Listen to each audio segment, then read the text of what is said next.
We are looking at chapter 2 of the Yoga Sutras, and the verse we are now in is the way to remove disturbances. When the mind is disturbed by passions, anything that is disturbing, anything that disturbs, Patanjali says, pondering over the opposite. When something is disturbing, then the opposite will be not disturbing, right? Very simple logic.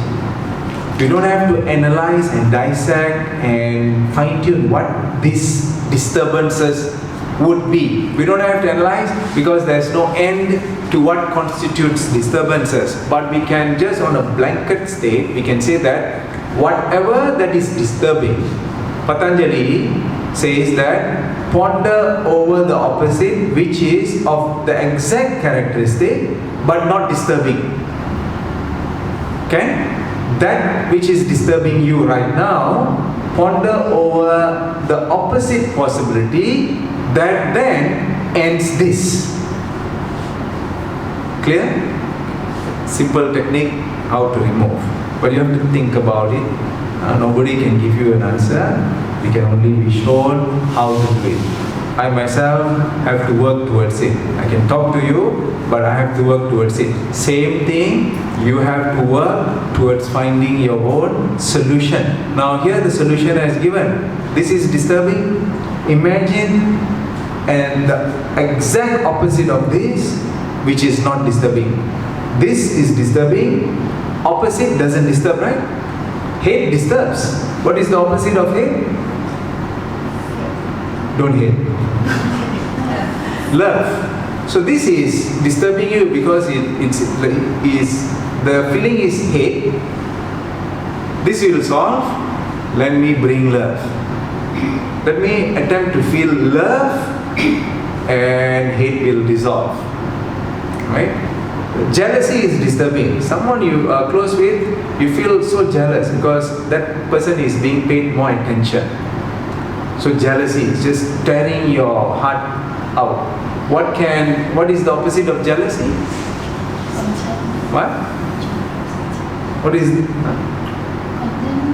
What is the opposite of jealousy? Jealousy means we feel that they are taking away something, right? What is generosity? Right? Jealousy, feel generous. Okay, it's good. It's good that mom is thinking that you are a better brother. Good. I feel good that mother is happy, thinking, so you are generous now. No more jealousy. Mom seems to be somehow, it seems to be that you are the favorite of mother. It's okay. Be generous, it's alright. Mother is happy, you are happy. Then you are happy, no more jealousy. Right?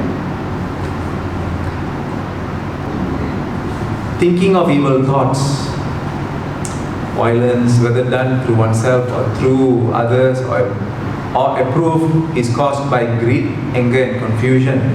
They can be either mild, medium or intense. Pratipaksha bhavana, bhavana means feeling, is thinking that these evil thoughts cause infinite pain and ignorance. What is this?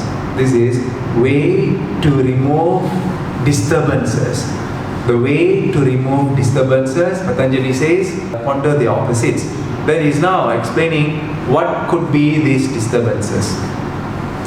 Evil thoughts, I want to extract some kind of revenge. I want to punish this person because they have done something to me.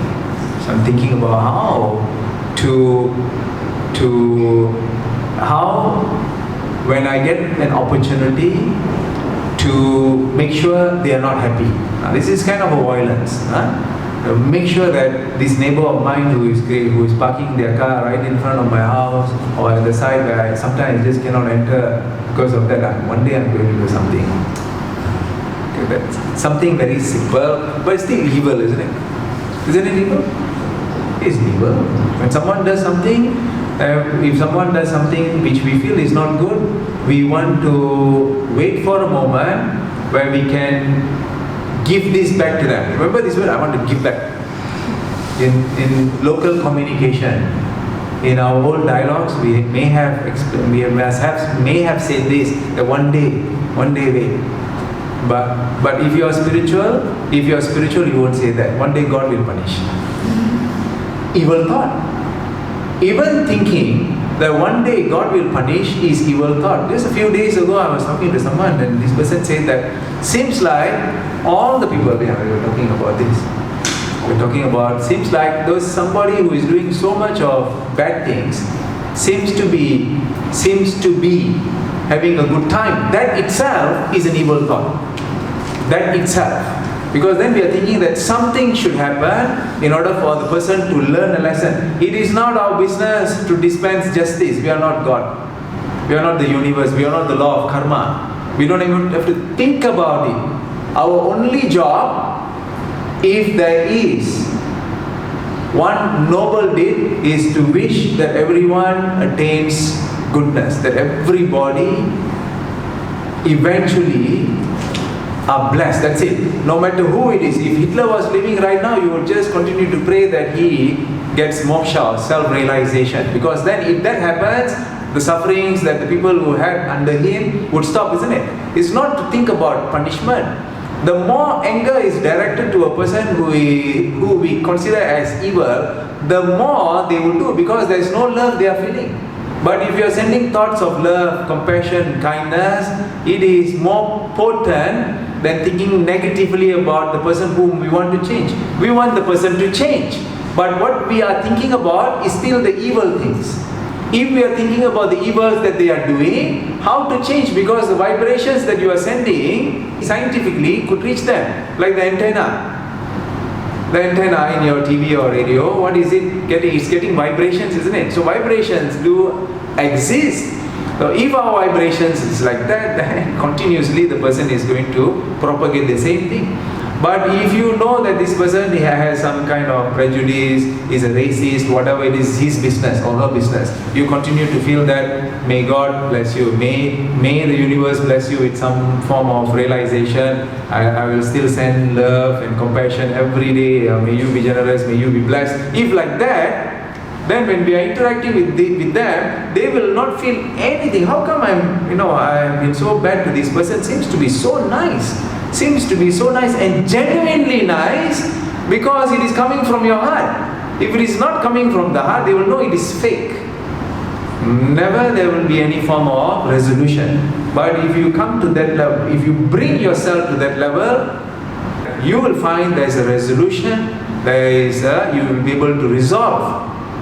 And people think that, oh, you are a saint, you can forgive. Don't listen to them. People will say that, oh, these people are doing so many things, you are a saint, you are the only one in our community who is still thinking good about them, you are a saint. They will tease you, but continue to be a saint. Continue to be branded a saint, to be teased a saint. It is alright, forgive the person who is doing that. Show love to them. But your standard, you have to go to the highest. The whole structure of this has dissected it to many levels, mild, medium and highest, but we don't care. We just want to dissolve all of this. So here, most important thing is bhavana. What is bhavana? The feeling, yes, the nice feeling. And what can that nice feeling have? It is something very spectacular. If that feeling is established in just one of the codes, ahimsa, that means there's no evil thoughts in our mind, no evil thoughts, no hatred, zero, no anger, no hatred, no jealousy. If we can bring to that level by not focusing on jealousy or anger or violence, no, by just forgiving, and forgiving itself is also quite bad. Showing love. Forgive means that means you are greater than the other person to forgive. Are you are God? Forgive people? No. I think much more better than that is love, compassion, kindness and love. Even to those people who think they are your enemy, you don't think they are your enemy. And a certain issue, the person becomes your enemy. He or she may think of himself or herself as your enemy, but you do not at any time in your whole life think about anyone as your enemy, any race as your enemy, any nationality as your enemy, anyone who is different from you, you don't know them or you know them, or you have had a good relationship but finally you are not with them, and then don't think of them as your enemy. Even though they may pronounce in Facebook and all other places, this is my enemy, you don't enter into this field. You just say that my love for you is permanent. This love, though due to professional issues, there may be some kind of issue, is their problem. You don't think of them as your enemy.